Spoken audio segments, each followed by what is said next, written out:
ഇന്ന് തന്നെ ഡൗൺലോഡ് ചെയ്യൂ. കാണൂ നിങ്ങളുടെ ഫേവറേറ്റ് ഷോസ്. എന്റെ ഏട്ടൻ എനിക്ക് ദൈവം. അതല്ലേ ഞാനും പറഞ്ഞത്.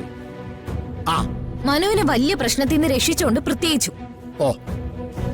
എന്നെ രക്ഷപ്പെടുത്താൻ വേറെ വഴിയൊക്കെ ഉണ്ടായിരുന്നല്ലോ.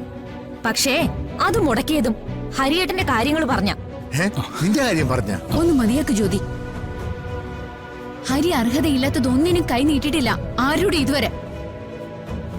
പാലക്കാടത്തെ പ്രോപ്പർട്ടിയുടെ കാര്യം പറഞ്ഞിട്ടുണ്ടെങ്കിൽ അത് അമ്മയുടെ നിർബന്ധമായിരുന്നു.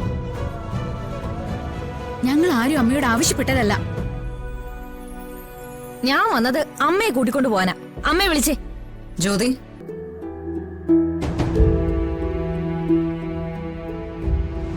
എന്തിനാ നീ എന്നെ വിളിക്കാൻ വന്നത്? ഏത് കണക്കിനാണ് ഞാൻ അങ്ങോട്ട് വരേണ്ടത്? അച്ഛനാ പറഞ്ഞത് അമ്മയോട് അങ്ങോട്ട് വരാൻ.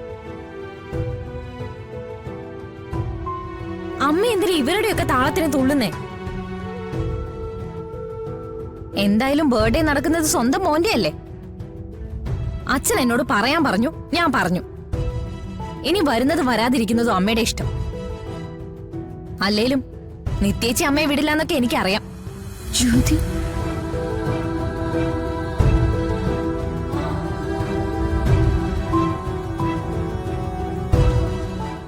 ഒന്ന് മയങ്ങാന്ന് വെച്ചതാ.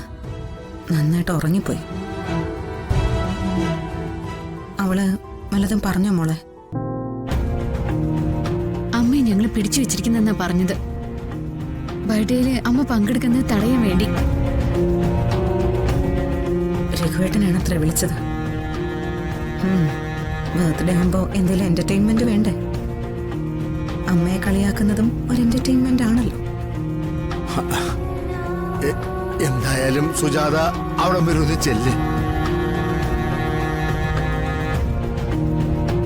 അല്ലെങ്കിൽ ജ്യോതി ഇപ്പൊ സംസാരിച്ചത് കുറച്ച് കഴിയുമ്പോ രഘു സംസാരിക്കും ഇല്ലയോടാ. അത് കഴിയുമ്പോ ജീവന്റെ അതങ്ങോട്ട് ഏറ്റെടുക്കും. അല്ല, അതിനേക്കാൾ നല്ലത് സുജാത അങ്ങോട്ട് പോകുന്നതല്ലേ. എന്തിനാ വെറുതെ മനസ്സിൽ ചിന്തിക്കാത്ത കാര്യങ്ങള് തലയിലേറ്റി വെക്കുന്നേ? ശരിയല്ലേ? അമ്മാവൻ പറഞ്ഞത് കാര്യം ആന്റി. ആന്റി പൊയ്ക്കോളൂ. ഇനിയിപ്പോ ഒരു ബർത്ത്ഡേ ബഹളത്തിലൊന്നും കലാശിക്കണ്ട. അതാ ഞാൻ അങ്ങോട്ട് പോയതുകൊണ്ട് പ്രശ്നങ്ങളൊക്കെ തീരുവോ ഹരി?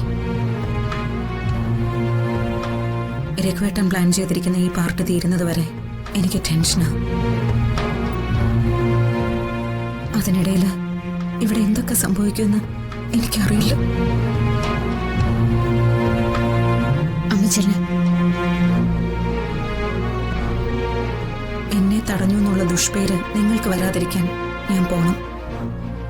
അവിടെ ചെന്ന് ഒരു മുറിയിൽ അടച്ചിരിക്കാം. അടിമകളെ പൂട്ടിയിടാറുണ്ടല്ലോ.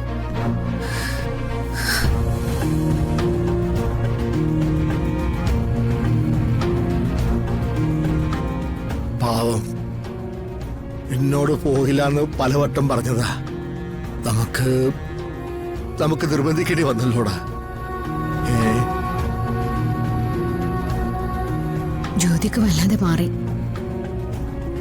വന്ന് കയറുന്നത് തന്നെ ശത്രുക്കളുടെ മുന്നിലേക്ക് എന്ന പോലെ. അങ്ങനെയല്ലോടോ പറഞ്ഞു കൊടുക്കുന്നത്. സുജാത എനിക്കുള്ള ശിക്ഷയായി. ഇനിയിപ്പോ നമുക്കുള്ളത് എന്താണാവോ? മധുര നൊമ്പരക്കാറ്റ്